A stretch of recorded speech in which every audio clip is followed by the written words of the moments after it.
Salut François. Salut Michel. On a une réparation à faire cette semaine, tu vas nous aider. On a défoncé un mur de gypse avec une poignée de porte. Ça arrive souvent, ça, il n'y a pas de problème. Effectivement, c'est une réparation qui est assez facile à effectuer. De quoi j'ai besoin? Près de toi, tu vas trouver un X-Acto Oui. ou encore une scie à gypse pour bien délimiter les contours du trou laissé par la poignée. D'accord.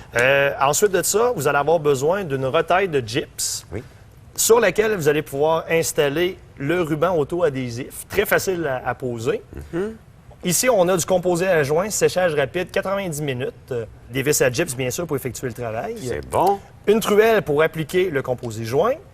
Ici, on a un bloc assemblé et ainsi qu'une feuille assemblée qui est faite spécialement pour le gypse, pour rendre ça assez doux. Ça, c'est une partie importante du travail, ça, justement, le sablage. Et on le fait entre chaque couche, je pense. Effectivement, entre les deux couches de Parfait. composé à joint. C'est bien.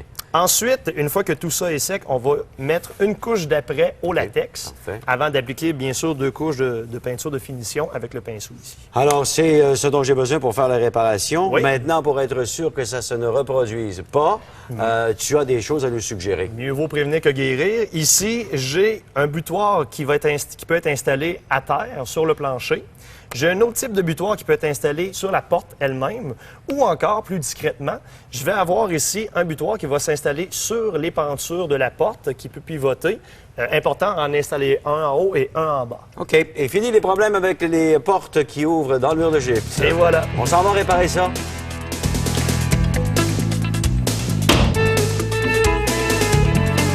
Oups.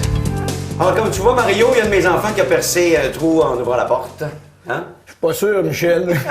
Mais tu vas m'aider à le réparer de toute façon. Pas de problème. OK. Parce que ça paraît assez compliqué comme ça, c'est assez problématique. Qu'est-ce que c'est que j'ai à faire comme étape là, pour commencer? Première étape, ça te prend un morceau de jus propre. Oui. 2, ça te prend 2 lattes OK. pour fixer solidement. Puis on va prendre notre morceau pour découper. Excellent. Alors, ma pièce qui va me servir de pièce de remplacement, c'est celle-là. Oui. Tu me suggères donc de me tracer une ligne qui va me donner l'espace à découper pour ensuite placer cette plaque de gypse. Exact. C'est ça? Alors, je trace un carré. Je vais découper ensuite avec ma scie à gypse. Oui. C'est ça. J'enlève ça. Oui. J'enlève mon carreau. C'est bon. Il nous reste à fixer les 2 lattes chaque côté avec la vis à gypse. Les lattes, je les place de quelle façon, Mario? Je les mets comme ça? Chaque côté, Oui, pour OK. être capable de les fixer comme il faut. OK, alors je me laisse un petit jeu ici pour pouvoir mettre mes vis. Exact. Tu vois à moitié de ta latte. Une de ce côté-là, une de ce côté-là. Exact.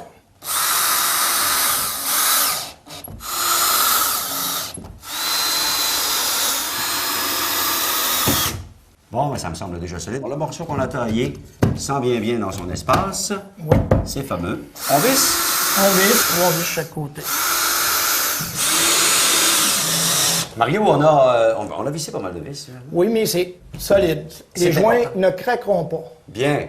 Est-ce qu'on est prêt à poser notre plâtre? Oui, on va poser notre ruban troué, Oui.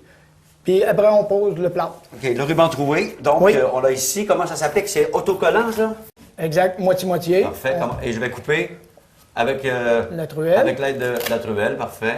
On fait la même chose en bas. Je fais mon carré au complet? Oui. Je peux accéder un petit peu en bas aussi? Oui. Ça va me servir à quoi exactement, ce ruban perforé, Mario? Ça va empêcher de craquer aussi. Parfait. Là, on est prêt pour l'étape du plâtre. Exact. Tu me montres comment faire? Oui. Et on en remet une autre couche. Je vois que tu en mets assez épais Oui. quand même. Il faut le cacher notre tape. OK. Il faut s'assurer qu'on ne verra pas les effets du ruban qu'on a mis. Mais là, c'est la première couche. Parfait. Avec les autres couches, tout va disparaître. Excellent. J'ai déjà le bloc de sablage dans les mains, mais on n'est pas prêt à assembler tout de suite. Mario, il faut que ça sèche avant. Oui. Un coup que c'est sec, on peut sabler pour égaliser, Oui. pour donner notre deuxième couche. Après, on donne notre deuxième couche, on agrandit un petit peu notre partie, et on attend que ça soit sec pour la troisième partie, qu'on donne la couche de finition. Excellent. Alors, donc, 3 couches, de moins en moins de plâtre à chaque fois, et puis on arrive à un résultat idéal. Oui. C'est bon. Je dois aussi appliquer un après, il faut le savoir, parce que sinon, quand je vais repeindre, ça va paraître donc un scellant, un après à peinture. Oui. OK. Mario, merci beaucoup. Ça a été une belle réparation. Ça ne paraît plus du tout. Tiens, Michel, pour pas que ça t'arrive une autre fois. Oui, parfait. Je vais en parler à mes enfants, tiens. D'accord? Merci, Mario. Ce conseil rénovation vous a été offert par Canac. Réalisez vos travaux avec Canac. C'est pas compliqué.